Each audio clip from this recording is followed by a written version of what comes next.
Welcome to today's live IELTS class. My name is Adrian, and I'm streaming to you from beautiful Budapest. I hope everybody had a good week and is looking forward to a nice, relaxing weekend. In this class, everyone, we are looking at the listening section of the exam, focusing on part 3 and 4, success. This is continuing from yesterday's lesson, of course, where we covered parts 1 and 2. Hi, Kyber. Hi, Pachu. Nice to see our regular students, Hikmatillo, in the class. And it's great to see our members, of course, as well. Hi, Ferdovs. Hi, Elena. Hi, Madhu. Nice to see you joining in. Students, this class is brought to you and presented by aehelp.com for academic IELTS. Check us out there. You will find 6 original practice tests, over 100 hours of HD video lessons, and a fully interactive course with an application for your mobile devices as well. For general IELTS, check us out at gieltshelp.com. I'll quickly show you these websites while we wait for a few more students to join up. This is the academic one here at aehelp.com. You can click that big red button to join the premium package. And you can enter code R4TYJ at checkout to get a 20% discount from that premium package. For the general version, students, visit this site here, gieltshelp.com, with the green background, and click that red button there. Yes, Hikmatillo, we just released a new speaking video as well with a gentleman from England who sits as the candidate.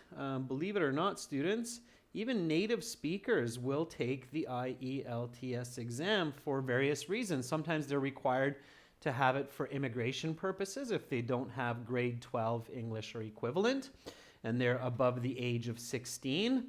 Also, many schools and even universities sometimes now will ask teachers, native English-speaking people as well, to take the IELTS exam and get a band score of 8.5 or 9 in order to get a teaching position, especially for English as second language or English classes. So that is common these days.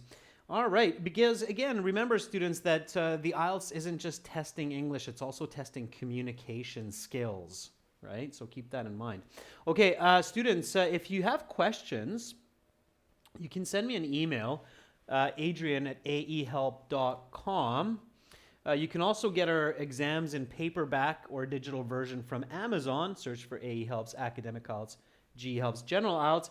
And for those students who have access to our websites, make sure you also download our apps, Academic IELTS Help and General IELTS Help, and link them to the appropriate websites for a really connected, well-rounded learning experience. Okay, so you're learning from the same account. All right, students, today, again, right now, we will look at listening parts 3 and 4. We're going to use our test number 2 or 3, I believe.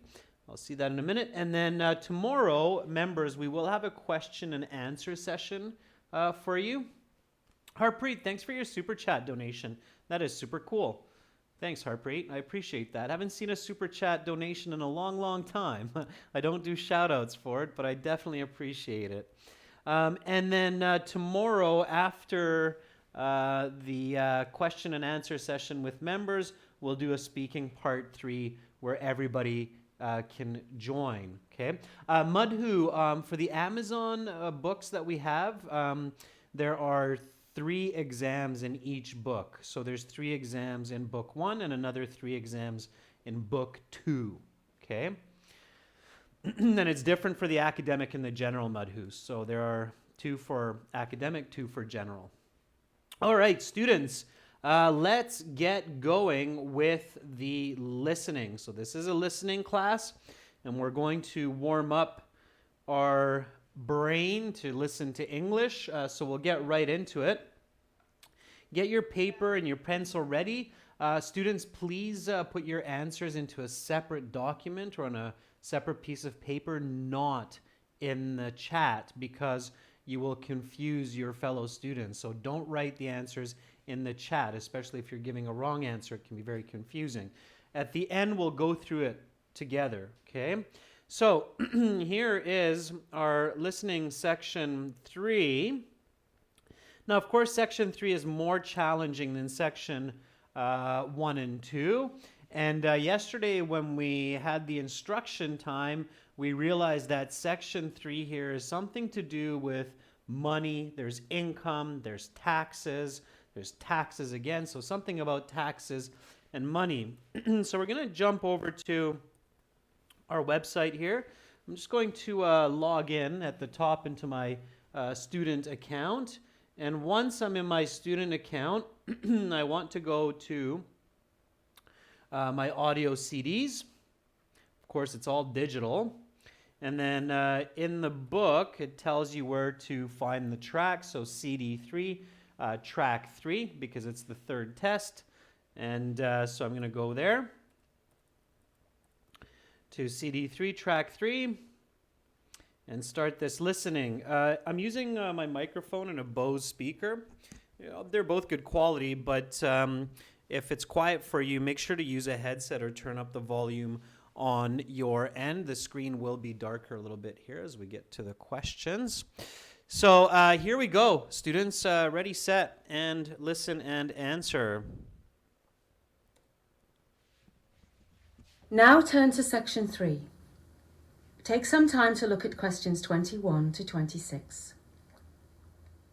Listening section 3. You will hear a public forum discussion between the moderator and 2 contributors, Dr. Philip McPhee and Dr. Ron Tatum, both political scientists at the local university, talking about the nature of taxes in society.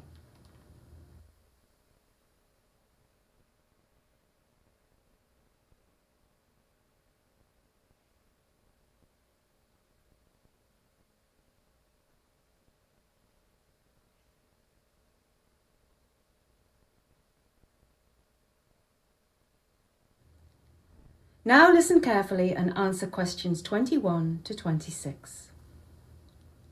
First of all, I would like to thank Dr. McPhee and Dr. Tatum for taking time out of their busy lives to spend this evening with us. Thank you for having us. Dr. McPhee, could you give us a little bit of the history of taxation? Certainly. Taxes have been around almost as long as civilization itself.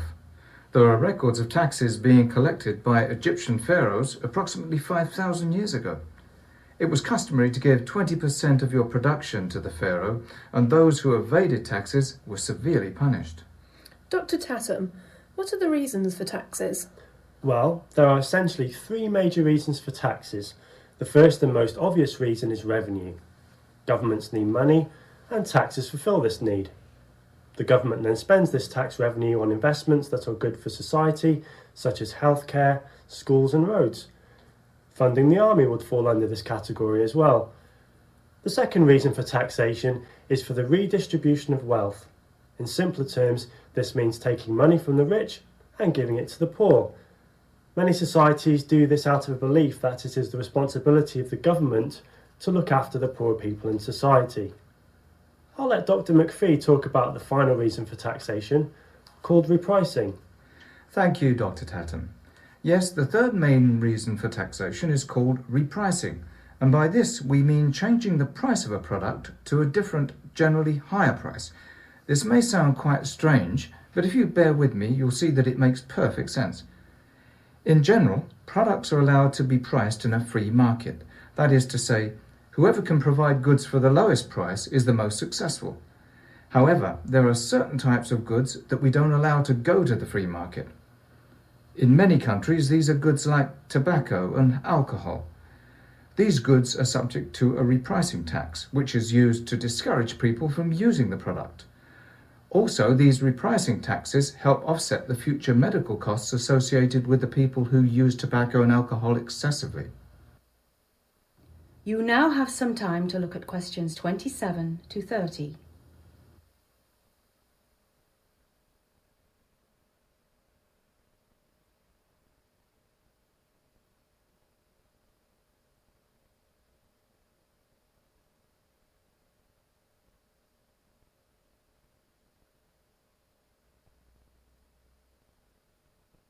Now listen to the rest of the discussion and answer questions 27 to 30.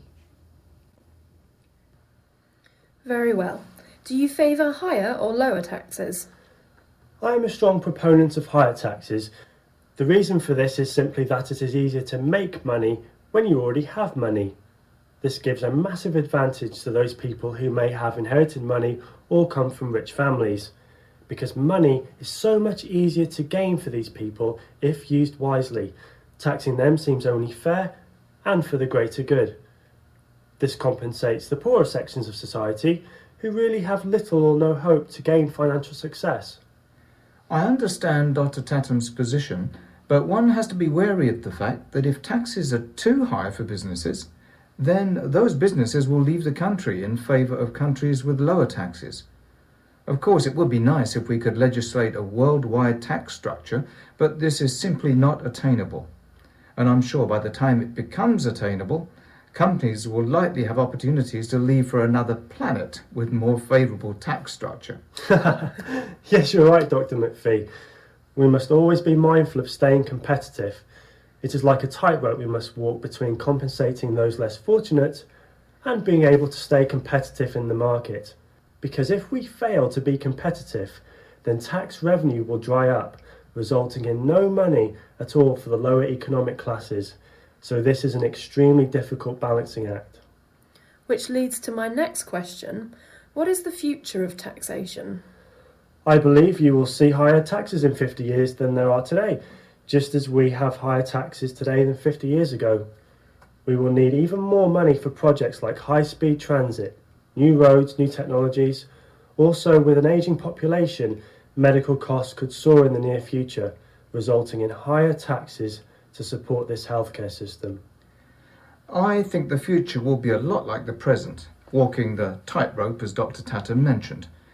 Where that takes us, I'm not sure. If I had to guess, I'd say higher taxes for the reasons Dr. Tatham outlined. However, another important variable to consider is whether free markets can really be allowed. That is the end of section 3. You will now have half a minute to check your answers.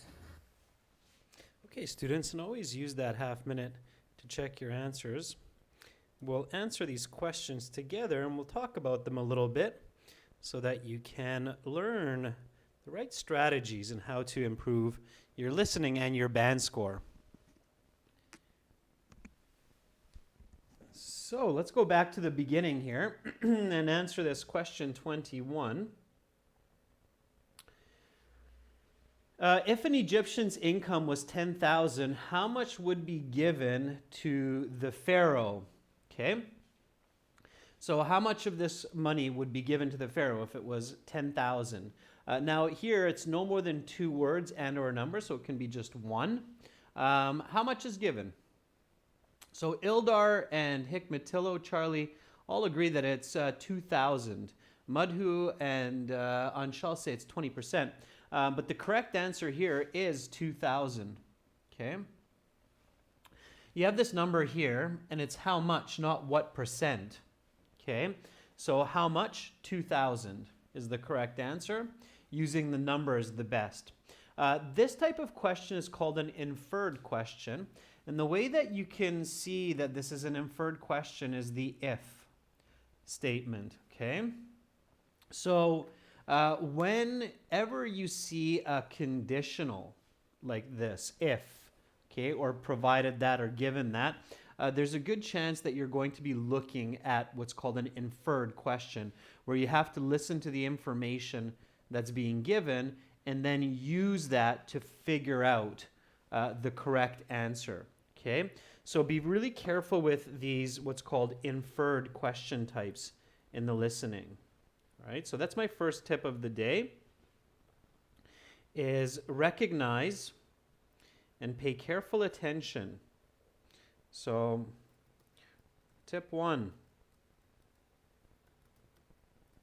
recognize and pay careful attention to what's called inferred question types.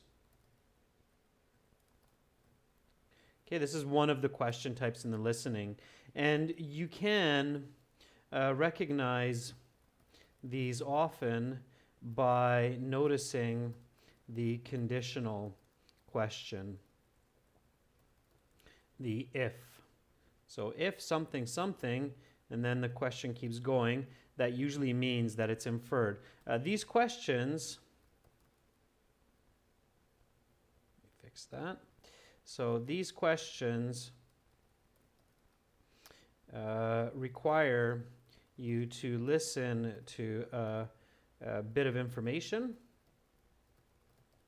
and using that information, figure out the answer. Okay, so that's the case here. In the audio, we heard that people were required to give 20% of their revenue to the pharaoh. Hey, that's a pretty good tax structure. I'm Canadian. We pay much more than 20% in most cases. So even though some of you might think Egypt was a bit harsh with 20%, as a Canadian, I think they were quite nice. We pay 40% or more in Canada oftentimes for income tax. So 2,000. But we have great social services in Canada. Okay, 22. The first reason mentioned for taxes is, so what is the first reason for taxes? And here, logic can help you, even if you missed it. What is the most logical reason why people pay taxes to the government? If you should be able to answer that, okay? And make sure you spell correctly. Tito, careful with spelling, okay? It's revenue, all right? Revenue. Revenue's okay. Another way you could have put it here is income, all right? More accurate is revenue, but I think they would take income as well, okay? So revenue, yeah, to make money. The government has to make money to sustain itself and to provide services to the public, like building roads, right? So using logic, okay? Again, this is a little bit of a review or reminder from yesterday. So this will be my second tip, and it's kind of a repeat from yesterday, but it's a very important repeat. So tip 2, never panic if you miss a question, because you can always rely on logic to help you figure it out. For example, what is the most logical reason for taxes? Equals government revenue. Okay, makes sense. All right, keep that in mind. So what's the second reason? Okay, what's the second reason for taxes? So we have revenue, and then the second reason, and even the second reason, you might be able to figure it out. The vocabulary is a little bit trickier, but conceptually it's quite clear, right? So Rajveer, nice to see you in class. Madhu and Charlie all agree, Saminder as well, the distribution or the redistribution. Saminder, it's not wealth distribution, it's redistribution. Okay, redistribution. So redistribution. Yeah. So taking money from the rich and giving it to the poor. This here is basically a definition of this concept. So redistribution, to again give it out and give it to many others, right? So redistribution, sure. Okay, good. Great job. So revenue, redistribution, and what was the third? What was the third reason for distribution would be wrong, Derek. Yeah, it has to be redistribution. Because the government is not just distributing money, they're redistributing money. That money has to come from somewhere. Okay? So, what is the third? Yeah, Elena, very good. It's repricing, okay? So to change the price of certain products. Absolutely. And for this one, we had a little bit of a flowchart completion. So you have a product, okay? And pay really careful attention to the given information in the charts. That will really help you figure out the missing information. So let's go for 24. 24 is some kind of product which is allowed to go to the free market. Is it revenue? Is it alcohol? Is it redistribution, repricing, general goods, or production? What's the correct answer? Madhu says it's E, and Madhu in the exam use capital letters, okay? Hikmatillo says it's repricing. It's E, okay? So here the answer is general goods, okay? So fruits, vegetables, electronic equipment, most of it electronic equipment, it is general goods, and these are allowed to go to the free market. So open competition, okay? Now, if this is general goods, what do you think is 25? So 25 is subject to some kind of a tax. And what would be 25? Revenue, alcohol, redistribution, pricing, general goods, or production? Rajveer, I believe, says that should be B. Karan Singh says B as well. Yeah, so alcohol. Okay. In Canada, we have a very high redistribution tax on cigarettes and alcohol. What type of tax is this? We had this answer. Elena gave it to us. It's repricing, right? So repricing tax. Again, this is product. So what is the product? Product is general goods. What is the product? It's alcohol. So pay attention to the given information. Allowed to go to the free market, this has to be a noun, okay, based on this information. So make sure to use the information that's provided, okay? A lot of students tend to ignore the given information and they're really just focusing on these blanks. Don't do that, okay? So that's my tip 3 for you today. Is for flowchart and diagram completion questions in listening, pay very careful attention to the given information, okay? And again, combine it with logic, okay? You should be able to clearly read through the chart once you have completed it. Do this during the 10 minutes to transfer your answers to the answer sheet at the end of the listening section. Okay, so what I mean by that is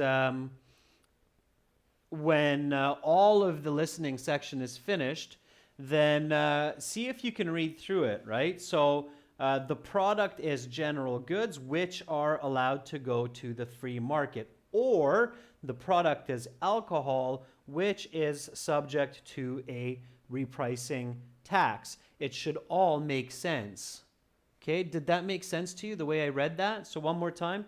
The product is general goods, which are allowed to go to the free market, or it's alcohol, which is subject to a repricing tax. It should be legible. You should be able to clearly read it. It should make sense. Okay? All right. So, don't just look at the pieces, look at the whole.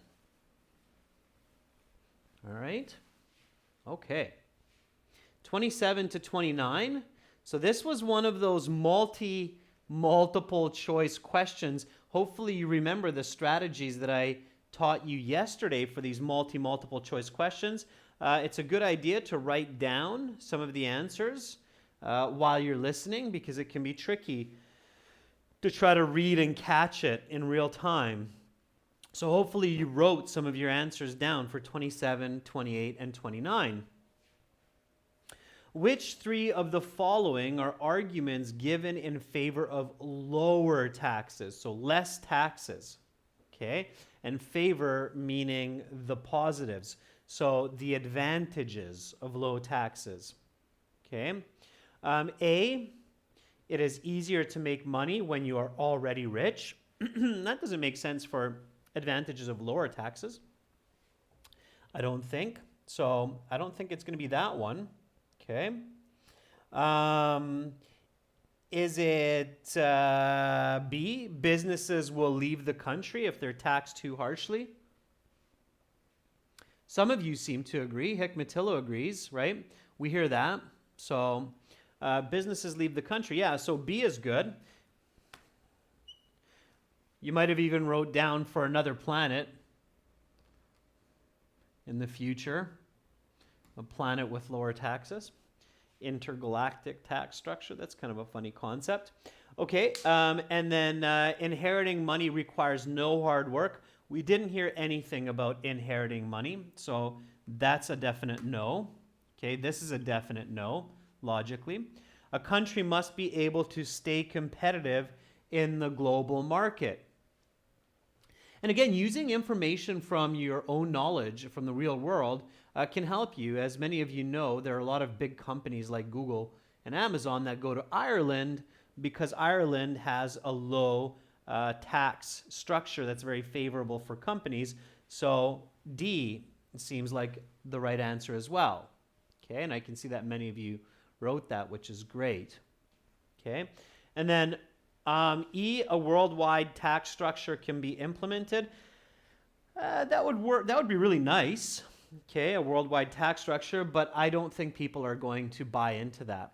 It would create eventually a better society, but humans are not able to agree to such a concept, so they won't do it.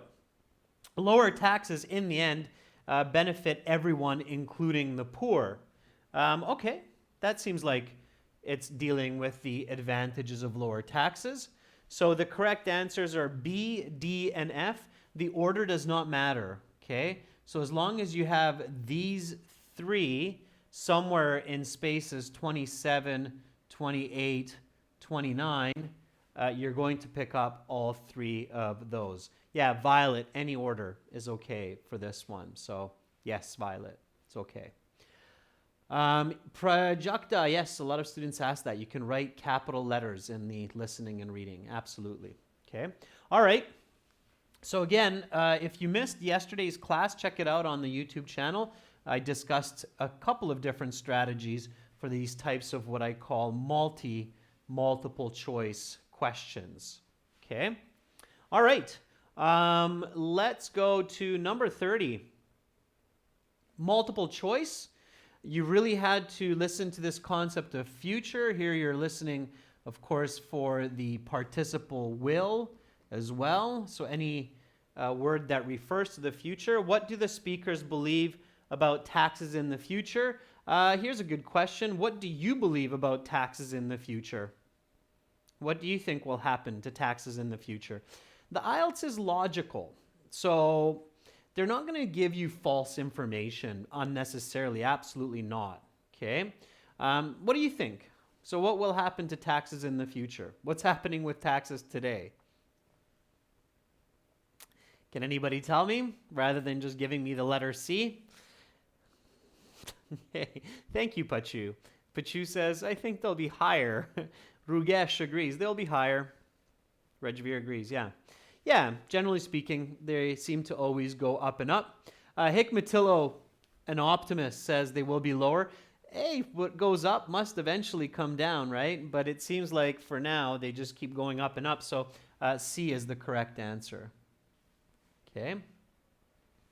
All right, students. So far, so good. Now we have part 4 remaining.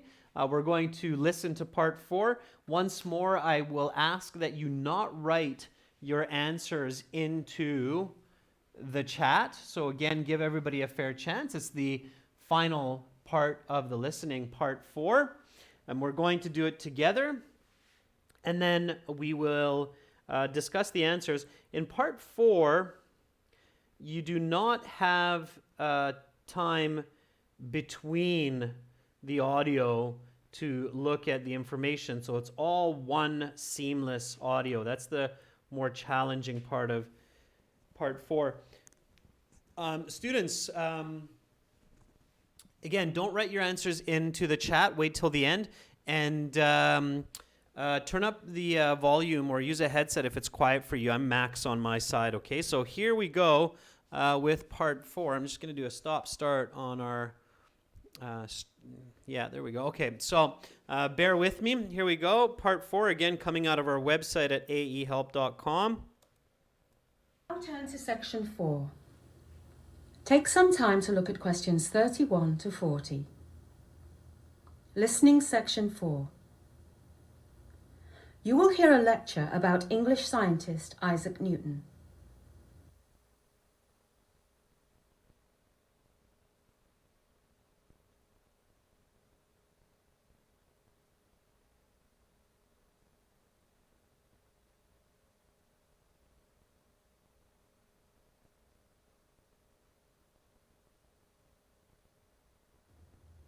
Now listen carefully and answer questions 31 to 40. Today we are going to discuss the life and achievements of the famous English scientist Sir Isaac Newton. Many consider Newton to be the most brilliant man to have ever lived, and many consider his achievements the greatest ever achieved by one man. Newton himself was not so sure, as he famously told his followers, "If I have seen further, it is by standing on the shoulders of giants." While it may be true that he built upon the foundation of scientists before him, he still managed to see further than anyone else had, and to this day his accomplishments stand the test of time.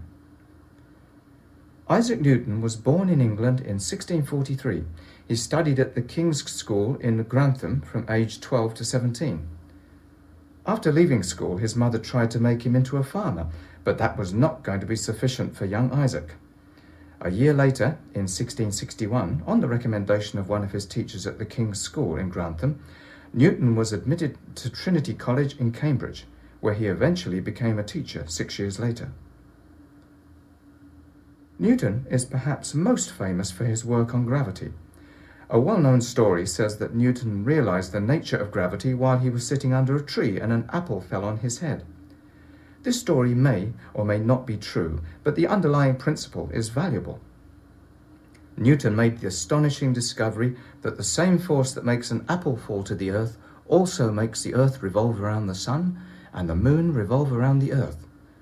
Until this time, scientists such as René Descartes and Gottfried Leibniz had believed that the planets moved in some sort of matter, something they called an ether.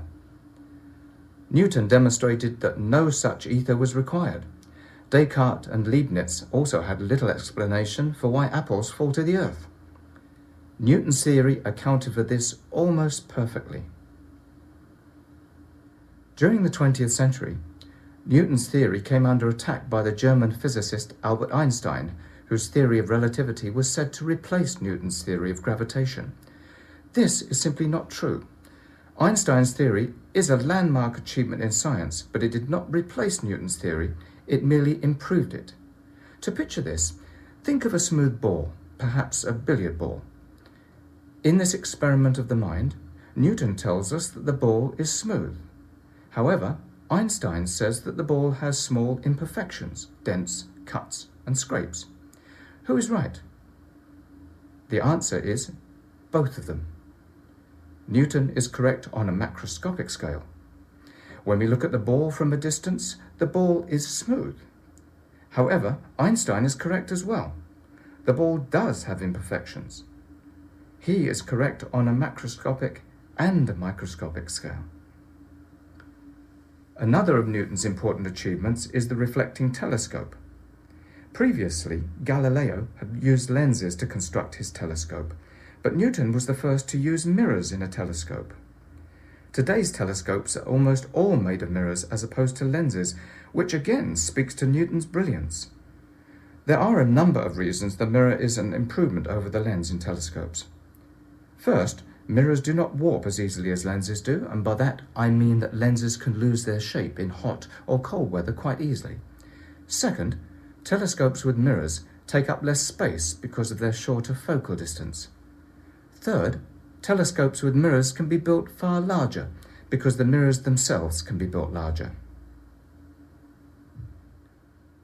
An achievement of Newton's that must not be overlooked is Newton's discovery of calculus.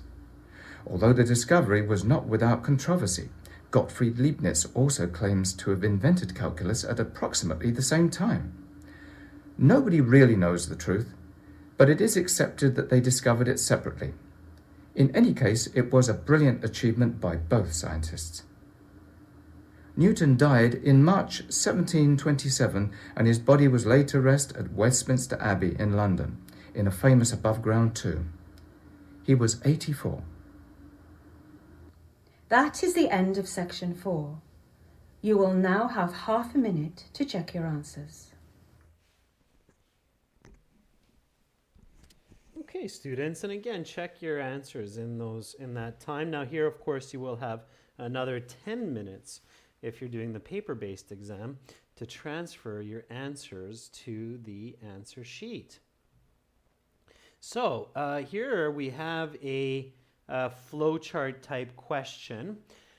Now with flowchart type questions, pay careful attention to information that helps you identify your location in the audio, like born in 1643. So when you hear this piece of information, you know that you have to really pay attention and start answering the questions. Okay? This will go in the order of the audio. Okay? So, Isaac Newton, born 1643, we heard that piece of information, studies at King's School in Grantham. So again, another piece of information that helps us identify where we are. From the age of when to when? So how old was Sir Isaac Newton when he studied at King's School in Grantham? So Quran says 12 to 17. So 12, we have the word to, so we don't need that in the answer sheet. 17. So in your answer sheet, you just need to put 12 and 17. That's enough, okay? So you'll get it correct with that answer. You don't need to put the 2 because it's there. 2 words and or a number. So if you write 12 to 17, you'll get it wrong. It's tricky, but everybody who's writing 12 to 17, you'll get it wrong because that's 3 pieces, and this is asking only 2. So always pay really close attention to the instructions. Your answer is correct, but you're not paying attention to the instructions if you write 2. Okay, so be really careful. Sometimes it's quite sneaky, the IELTS exam. Okay, and then leaves school, and his mother attempts to make him what? So 32. Many of you are saying Farmer, Madhu, Yura, Violet, Kamola. Farmer it is. Yeah. Isaac's mom wanted Isaac to grow some corn, tomatoes, take care of some cows, and that wasn't going to happen for Isaac. He had a little bit of a bigger vision in mind. All right, so 12 to 17, farmer, F-A-R-M-E-R, farmer. Okay, so again, the tip here is really when you're looking at this type of question, identify the words and the numbers that will help you to locate yourself in the audio. Okay, I'll write that tip down for you because that's quite important. All right, so tip number 4, especially in section or in part 4, that goes quite quickly. So in flowchart completion type questions, during the review time,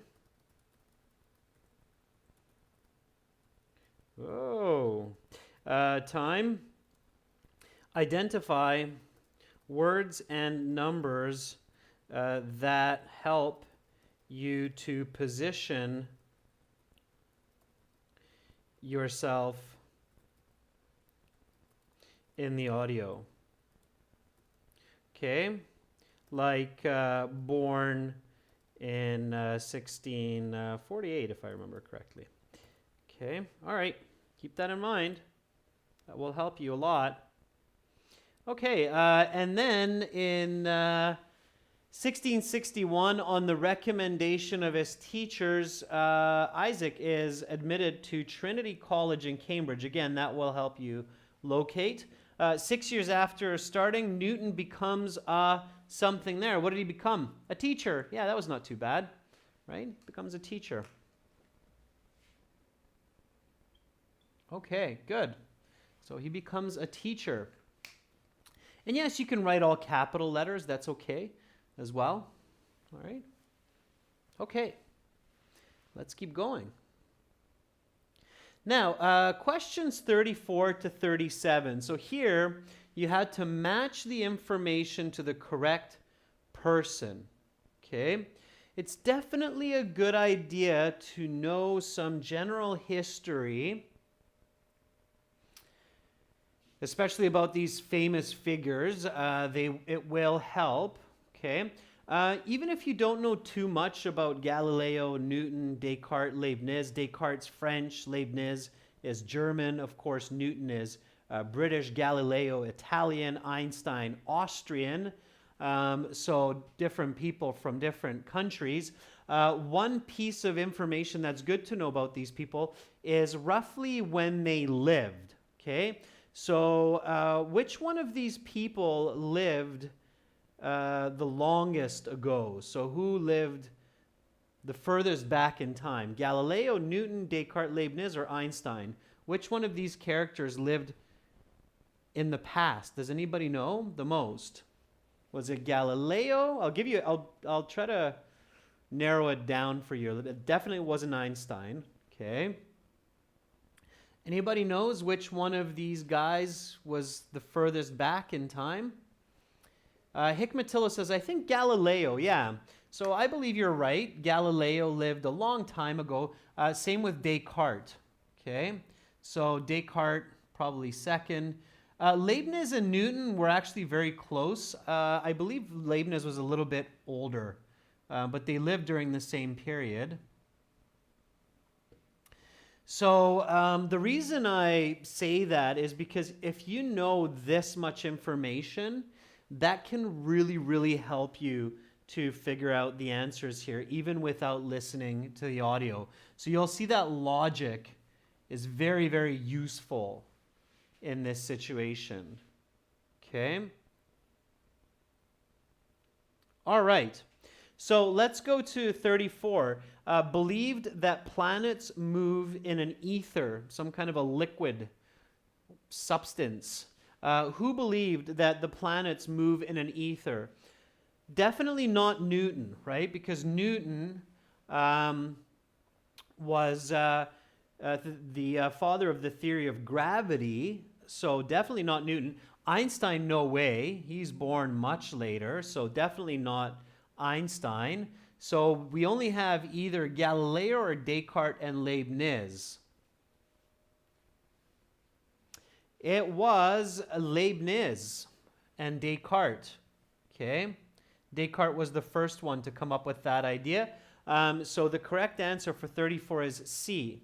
Okay? If you're able to narrow it down to these two, at least you have a 50-50, even if you didn't catch it. Okay? Newton believed in gravity. Einstein, of course, believed in gravity because Einstein is from the 19th and 20th century, right? So, okay, so that one was C. All right, developed a theory which was thought to replace the earlier theory of gravity. Okay, so theory of gravity is Newton. So this has to be, number 35 has to be someone that came after Newton. So there's only one here that came after Newton. It definitely wasn't Galileo. It wasn't Newton because Newton believed in gravity. It couldn't have been Descartes and Leibniz. So the only person left is Einstein. Okay, so it has to be D. Is everybody following the logic that I'm using to solve this? So yes, you have to have a little bit of background information certainly for this, but again, IELTS is not just testing your English, it's also testing your communication and your thinking, okay? So it has to be D here. All right? By deduction. So this is a process of deduction, right? All right, 36. In the experiment of the mind, it tells us that the billiard ball is smooth. Now here, hopefully for this question, for 36, you were following the audio, and the experiment of the mind was between Einstein and Newton. Okay? So it has to be one of these two guys. It has to be either Newton or Einstein. And the correct answer is B. Yeah, Newton. So Newton says that the billiard ball is smooth. Okay? But that's because we're looking at it from far away. Einstein says, hey, look at the ball from close. You can see that there are scrapes and dents and imperfections in the ball. So that's Einstein. Okay? So Einstein added to Newton's idea. Right? So C, D, B. The last one used not mirrors but lenses in the construction of the telescope. Last one, 37. Kamola says it's A, it's Galileo. Ivy Chanal agrees. Yeah, and here, of course, the tricky word is not. So not mirrors, but lenses. Okay? And that was Galileo. Galileo used lenses. Of course, there's those famous pictures and paintings of Galileo with his big lens telescopes. Right? So CDBA. Okay. So far, so good. CDBA. Okay, now we had a little bit of filling in the blanks type question. Again, 2 words and or a number. Always read the instructions. Telescopes with lenses cannot be built as large as telescopes with mirrors because large lenses tend to what? What happens to large lenses? There's 2 ways that you could answer number 38. There are 2 acceptable answers. Yeah, very good. Lose shape is one. So the speaker said lose shape. Yeah. And lose shape is just L-O-S-E, not loose, but lose, right? Elena, L-O-O-S-E, is lose, or sorry, loose. This is lose, so it's just 1 O, okay? Not 2. Yura, same thing. If my belt is loose, so my pants are falling off because my pants are loose, then it's L-O-O-S-E, okay? But lose means like I lost my wallet, okay? All right, so telescopes with mirrors take up less space because of their reduced what? What is 39? What is 39?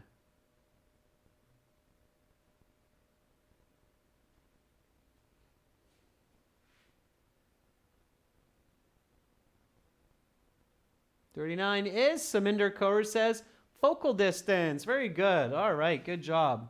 Focal distance. Excellent, yeah. So telescopes with mirrors take up less space because of their reduced focal distance. You don't need to have as much distance between the mirrors. Sure. Okay, so lose shape, focal distance. Another answer for 38 could have been warp. Okay, W-A-R-P. So lenses tend to warp. Warp is the single word that means lose shape. So lose shape and warp are the same. Okay, so for 38, that would have been okay as well. All right. Now, question 40. Which statement is true? Newton and Leibniz discovered calculus together, meaning they're like, hey, high five, we did it. High five. Good job, we did it. Newton and Leibniz discovered calculus separately during the same time period. I discovered it. Hey. Okay, or Newton and Leibniz discovered calculus separately while working at the same university. I don't think so, right? That would have been tough to believe. The correct answer is B, at the same time separately. That's why there was an argument of who did it first. So B is the correct answer there. Okay, students, add up your marks. If you were here for yesterday's class, then add yesterday's marks as well. What did you get out of 40? So what was your band score from 40 total? Okay, add up today's and yesterday's marks. And then what you can do is you can go to our website, and I'll darken the screen here a little bit so you can see what I'm doing, because our website obviously has brighter colors. So we'll do that. All right, Mudhoo says 27 out of 40. So at the bottom of our website here, and we have this in our app as well, you will find the score calculator that I just clicked on. And then let's check the listening, not the reading. So if you put 27 in there, then Mudhoo, you got 6.5 for that one. Okay. If you got 35 like Hikmatillo or a couple other students, then you got a band 8. I believe that's where band 8s start, if I'm not mistaken, or maybe not. Okay. Let's see. We have a 24 there. Who was that had the 24? We'll check that. 24 is a band 6. Okay. Derek says 13 out of 20 for today. That's not bad, Dark. 13 out of 20 for parts 3 and 4 is quite good. Okay. All right. Karan says 30 out of 40. 30 out of 40 is a band 7. So you can check that out on our website. And again, students, you can click those big red buttons to join the premium package.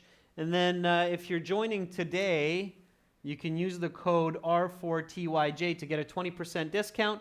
And that will give you access to 6 full practice exams, over 100 hours of video lessons with HD quality, also an app so that you can comfortably use it on your phone, as well as a fully interactive course that takes about 60 hours to complete with questions and quizzes.